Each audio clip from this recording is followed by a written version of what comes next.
Aujourd'hui, ce qu'on veut vous raconter, c'est comment l'histoire du volet alimentation du projet Un toit, une table pour tous à Verdun, dans le cadre du projet Impact Collectif, permet d'expliquer, excusez-moi, comment le renouveau de la concertation entre les organismes en sécurité alimentaire à Verdun a généré des impacts concrets en matière d'accès à l'alimentation pour les plus démunis du quartier. Je vais retourner en 2016 pour commencer. Au moment d'élaborer le projet, les acteurs du milieu et les citoyennes et citoyens avaient soulevé différentes problématiques en ce qui a trait à l'accès à l'alimentation. D'abord, la gentrification du quartier. Celle-ci entraîne une augmentation exorbitante du coût des loyers, ainsi qu'une évolution de l'offre commerciale, y compris alimentaire, vers des produits plus haut de gamme à Verdun. Ça entraîne aussi de plus en plus de difficultés pour les Verdunoises et Verdunois à trouver des denrées alimentaires à prix réduit dans le quartier. Parallèlement au coût du loyer qui augmente, ça crée des problèmes au niveau de leur capacité là, à traverser un mois. Parallèlement à ça, on notait aussi un manque de concertation entre les organismes sur les questions de sécurité alimentaire. Donc, à Verdun, une des particularités, c'est qu'on a plus d'une vingtaine d'organismes qui offrent certains services ou activités en alimentation sans que ce soit nécessairement leur mandat de base, sans réel arrimage entre ces activités et un manque aussi de vision commune des besoins à combler avait été identifié à ce moment-là. Donc, le quartier avait un potentiel important, mais était loin de répondre à ce moment-là aux besoins alimentaires des plus démunis et aux défis de la gentrification. Donc, on avait découvert, entre autres, que certaines citoyens et citoyennes se rendaient dans d'autres quartiers pour s'approvisionner, pour aller chercher des paniers, par exemple. Donc, notre intention à la base, c'était de se structurer et de se doter d'un système alimentaire complet qui permettrait de répondre à la diversité des besoins alimentaires des Verdunoises et Verdunois les plus défavorisés. On a commencé avec une remobilisation des acteurs du quartier autour de l'élaboration d'un portrait de la situation, tout simplement, là, en sécurité alimentaire, qui nous permettait de mieux comprendre comment nos services et activités étaient structurés à l'échelle du quartier, mais aussi quels besoins n'étaient pas encore comblés pour les Verdunoises et Verdunois. Donc, d'abord, au niveau de l'approvisionnement, excusez-moi, en denrées des organismes, les organismes manquaient de denrées à redistribuer, tout simplement. Donc, on a cherché à optimiser notre approvisionnement à Moisson Montréal et à explorer les autres sources d'approvisionnement, notamment au niveau local. Ensuite, la transformation de ces denrées-là.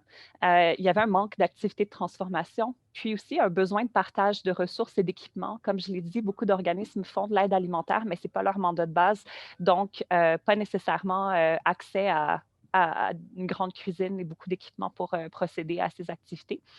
Puis, au niveau de la distribution, notamment au niveau de l'aide alimentaire, il y avait un manque de services, puis des horaires qui étaient mal adaptés et pas arrimés les uns aux autres. Donc, voilà.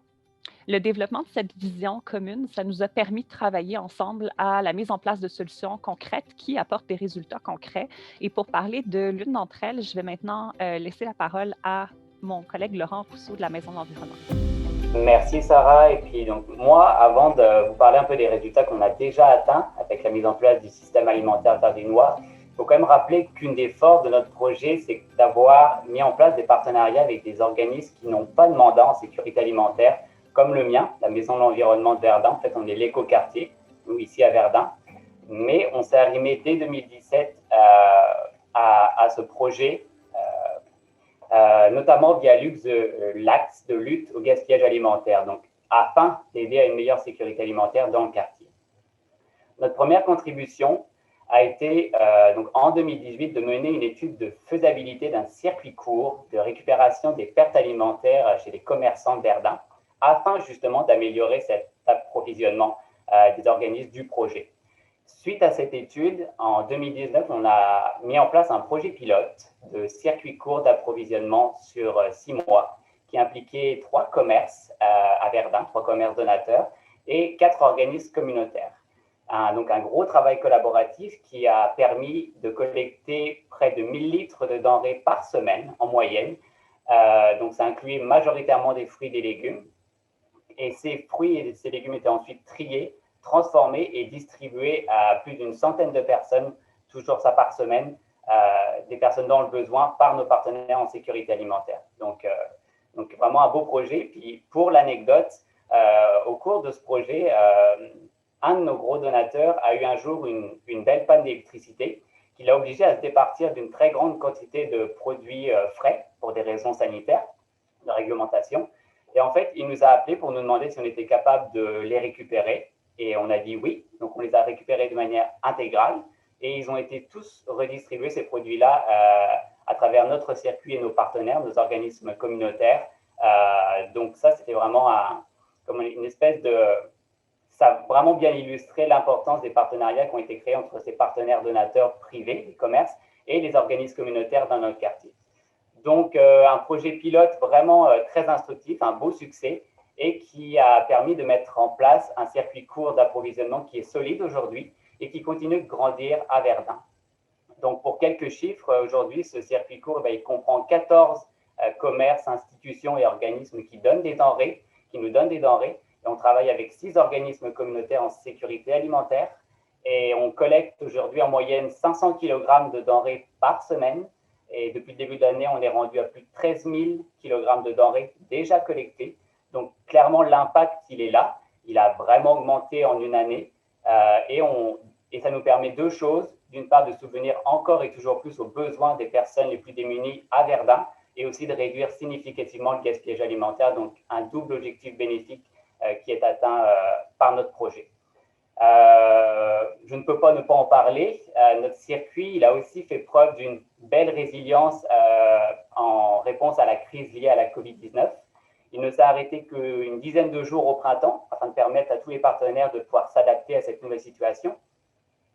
Mais il a aussi permis de s'ajuster à leur demande, à l'augmentation de la demande en approvisionnement de nos organismes du quartier en réponse à la crise, en augmentant la quantité de denrées collectées à l'échelle du quartier. Et on a aussi été capable d'aller aider des organismes qui n'étaient pas forcément partenaires du projet pour leurs activités de collecte et de distribution d'aliments dans le quartier. Donc, de l'entraide vraiment concrète à ce moment-là qui était dur. Voilà. Donc, notre projet poursuit son développement. On a aussi de nombreux enjeux importants, notamment de pouvoir garder une capacité à intégrer de nouveaux partenaires dans le projet, mais aussi à pouvoir continuer à gérer la coordination de ce projet qui grandit rapidement. Donc, on poursuit ce travail collectif de réflexion ensemble avec tous les partenaires du projet afin d'y répondre au mieux.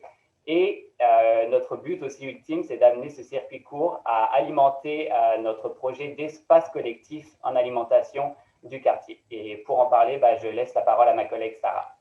Merci, Laurent. Donc oui, comme Laurent l'a dit, une autre action concrète qui est entreprise pour répondre aux besoins soulevés depuis 2016, c'est le projet de création d'espaces alimentaires de quartier qui est porté dans le cadre du PIC. Ça se veut l'aboutissement de toutes ces réflexions et initiatives dont on vient de parler. C'est un projet qui est intimement lié aussi à celui du circuit d'approvisionnement local parce qu'il va permettre, entre autres, de répondre aux enjeux soulevés par Laurent un peu plus tôt. Si on souhaite utiliser le circuit à son plein potentiel et on ne l'a pas encore atteint, ce plein potentiel. C'est un espace qui va servir tout d'abord de point central pour les initiatives en sécurité alimentaire du quartier afin d'avoir de plus en plus d'impact concret sur les populations dans le besoin.